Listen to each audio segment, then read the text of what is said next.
Welcome to Surya's TV good evening news.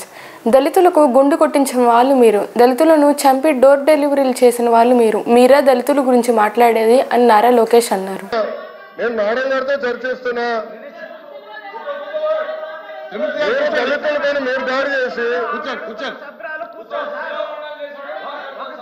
దళితులు గుండు కొట్టించిన వ్యక్తి మీరు మారుతారా?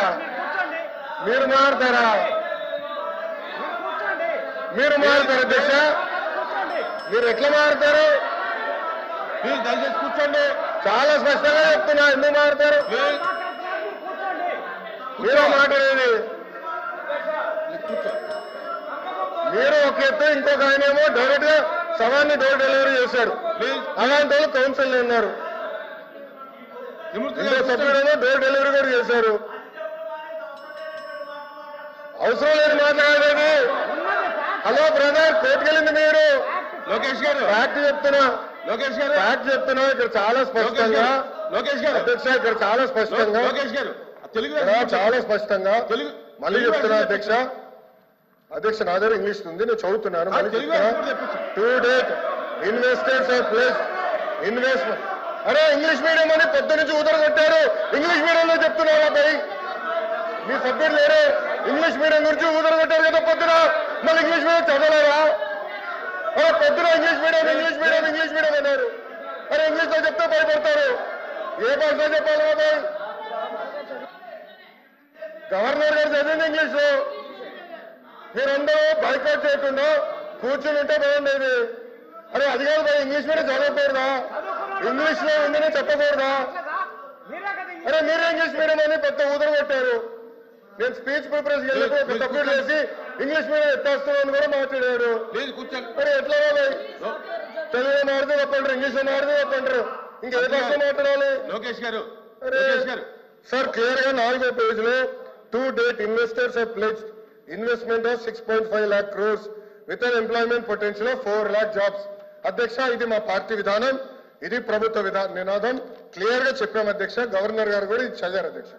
దయచేసి మేడం గారు గుర్తుపెట్టుకోవాల్సిందిగా కోరుతున్నాం. సార్వత్రిక ఎన్నికల్లో కూటమికి ఎంత బలంగా నిలిచి స్ఫూర్తిని చూపించారో అదే స్ఫూర్తిని పట్టభద్రుల ఎమ్మెల్సీ ఎన్నికల్లో చూపి మద్దతు ఇవ్వాలని ఓటర్లను డిప్యూటీ సీఎం పవన్ కళ్యాణ్ కోరారు. అందరికీ నా హృదయపూర్వక నమస్కారాలు. సార్వత్రిక ఎన్నికల్లో కూటమికి ఎంత బలంగా నిలిచి ఎంత స్ఫూర్తిని చూపించారో అదే పట్టభద్రుల ఎమ్మెల్సీ ఎన్నికల్లోనూ చూపి మద్దతు ఇవ్వాలని కోరుకుంటా ఉన్నాను. ఈ నెల 27వ తేదీన జరిగే ఎమ్మెల్సీ ఎన్నికల్లో ఉమ్మడి కృష్ణా, ఉమ్మడి గుంటూరు జిల్లాల నుంచి కూటమి అభ్యర్థిగా శ్రీ ఆలపాటి రాజేంద్ర ప్రసాద్ గారు పోటీ చేస్తున్నారు.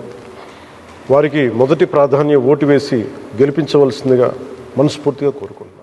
నిన్న జరిగిన అసెంబ్లీ సమావేశాల్లో వైసీపీ ఎమ్మెల్యేలు 11 నిమిషాలు ఉండలేకపోయారని ప్రజాశాంతి పార్టీ అధ్యక్షులు కేఏ పాల్ ఆరోపించారు. అసెంబ్లీ నిన్న ఆరంభం అవడం, జగన్మోహన్ రెడ్డి గారు వెళ్ళి అనేక నెలల తర్వాత కేవలం 11 నిమిషాలే ఉండి ఆ 11 మంది ఎమ్మెల్యేలు వెంటనే బయటకు వచ్చాడు. చాలా విషాదకరం. ఆయా నియోజకవర్గాల్లో ఎమ్మెల్యేలుగా గెలిచి ప్రజల సమస్యల మీద అసెంబ్లీలో సాక్షిగా పోరాడి ప్రజల కష్టాలు పోయినంత వరకు ప్రజల కొరకు పోరాటం చేయవలసిన బాధ్యత వైసీపీ ఎమ్మెల్యేల మీద, అలాగే జగన్మోహన్ రెడ్డి గారికి ఒక లీడర్షిప్, అది ప్రత్యేక హోదా అవ్వచ్చు, సూపర్ 6. నేను నిన్న కొందరిని అడిగాను, ఈ సూపర్ 6 ఎందుకు నెరవేర్చలేదు మీరు ఇచ్చిన వాగ్దానాలు? ఇది చాలా విచారం. ఆయన అసెంబ్లీలోనే పోరాడకపోతే ఇంకెక్కడ పోరాడతారు? ప్రజల కొరకు పోరాడడానికే వారిని గెలిపించారు, ప్రజల తరపుని నిలబెట్టడానికి. నాకైతే చాలా ఆశ్చర్యంగా ఉంది. మరి అలాంటప్పుడు ఆ ఎమ్మెల్యేలు రాజీనామా చేసియొచ్చు కదా.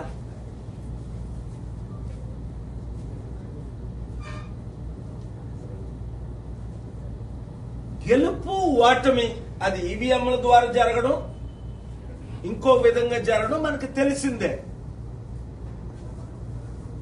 మరలా వచ్చే ఎలక్షన్స్ వరకు అసెంబ్లీని మిస్ అవ్వకూడదు, ప్రజల కొరకు పోరాడాలి అని నా సలహా. లేదంటే ప్రజలు మర్చిపోతారు. ప్రజాశాంతి పార్టీ తరపున ఒక్క ఎమ్మెల్యే లేకపోయినప్పటికీ, ఒక ఎంపీ లేకపోయినప్పటికీ ప్రజల ప్రతి సమస్య, రైతుల కొరకు పోరాడుతున్నాం, నిరుద్యోగుల కొరకు పోరాడుతున్నాం, స్టీల్ ప్లాంట్ అమ్ముకుంటూ ఆపేం, ప్రత్యేక హోదా కొరకు పోరాడి ప్రత్యేక హోదా ఏపీ హైకోర్టులోనే డైరెక్షన్ తీసుకొచ్చా.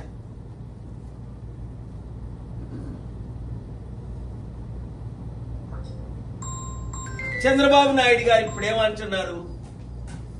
ఎలక్షన్స్ ముందు జాబు కావాలంటే పట్టభద్రుల ఆలపాటి రాజేంద్ర ప్రసాద్ ను గెలిపించిన తమ హక్కుల సాధనకు బాటలు వేసుకోవాలి. మీ దగ్గుబాటి పురంధరేశ్వరి, బీజేపీ రాష్ట్ర అధ్యక్షురాలు.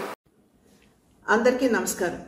2024 సార్వత్రిక ఎన్నికల్లో తెలుగు ప్రజలందరూ ఎన్డీఏ కూటమిని అనూహ్యంగా ఆశీర్వదిస్తూ అద్భుతమైనటువంటి విజయాన్ని కూటమికి మీరు అందించడం జరిగింది.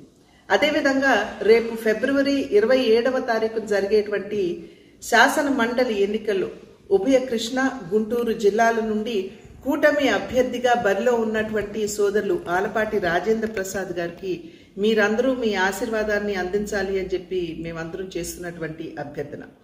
2019 ఎన్నికల సందర్భంలో వైఎస్ఆర్సీపీ పార్టీ పరిశ్రమలు తీసుకొచ్చి ఉపాధి అవకాశాలు బిడ్డలు కల్పిస్తామని, అదేవిధంగా ప్రతి సంవత్సరం డిఎస్సిని నిర్వహించి మేము ఉపాధి అవకాశాలు పెంపొందిస్తామని చెప్పి వారు చేసినటువంటి వాగ్దానాలు ఏవైతే ఉన్నాయో అవన్నీ కూడా నీటి మూటలుగా మిగిలిపోయినటువంటి విషయం మనందరికీ అనుభవం అయినని చెప్పి నేను భావిస్తున్నాను. అయితే ఇవాళ ఉపాధ్యాయులు, నిరుద్యోగుల యొక్క సమస్యల పట్ల అవగాహన కలిగినటువంటి వ్యక్తిగా, అభ్యర్థిగా సోదరులు ఆలపాటి రాజేంద్ర ప్రసాద్ గారు ఆ సమస్యల పరిష్కారానికి తన వంతు కృషి ఖచ్చితంగా చేస్తారు అని చెప్పి మీ అందరికీ కూడా మేము తెలియజేసుకుంటున్నటువంటి విషయం. సంఖ్యాక్రమంలో మొదటి స్థానంలో ఉన్నటువంటి ఆలపాటి రాజేంద్ర ప్రసాద్ గారికి మీరు మీ మొదటి ప్రాధాన్యత ఓటుని వేసి వారిని ఖచ్చితంగా ఆశీర్వదించాలి అని చెప్పి మేమందరం కూడా చేస్తున్నటువంటి అభ్యర్థన. కూటమి అదేవిధంగా బీజేపీ సైతం బలపరిచేటువంటి అభ్యర్థి సోదరులు ఆలపాటి రాజేంద్ర ప్రసాద్ గారు, వారిని ఖచ్చితంగా మీరందరూ ఆశీర్వదించగలరు. మాజీ సీఎం వైఎస్ జగన్ ను ఉన్న క్రేజ్ సినిమా హీరోలకు కూడా లేదని వైసీపీ నేత కన్నబాబు అన్నారు. గుంటూరు మిర్చియార్డుకి మాజీ ఎమ్మెల్యే గారు వంశీ గారిని అరెస్ట్ చేస్తే జైలు దగ్గర పరామర్శకి, మొన్న పాలకొండ పరామర్శకి వస్తే ఆ జనాన్ని చూసి మరొక్కసారి చంద్రబాబు నాయుడు గారి వెన్నులో వణుకు పుట్టిందనలో సందేహమే లేదని చెప్తాను నేను. సినిమా యాక్టర్లకు కూడా లేని విపరీతమైన ప్రజాదరణ కలిగిన నాయకుడు ఎవరన్నా ఉంటే అది జగన్ గారే. క్యారెక్టర్ పరంగా కార్యకర్త కోసం, ఇచ్చిన వాళ్ళ కోసం నిలబడతానని చెప్పే నాయకుడు కూడా ఈ రాష్ట్రంలో ఎవరూ లేరు. మీరే చూశారు, నిన్ననే మన విశాఖపట్నం వేదికగా నిరుద్యోగులు ఏ విధంగా గళమెత్తారో. ఏ ఒక్క వర్గాన్ని మోసం చేయకుండా వదిలిపెట్టలేదు చంద్రబాబు అని ఈ 8 నెలల కాలంలో మరొకసారి తేలిపోయింది. ఈ వార్తలు ఇంతటితో సమాప్తం.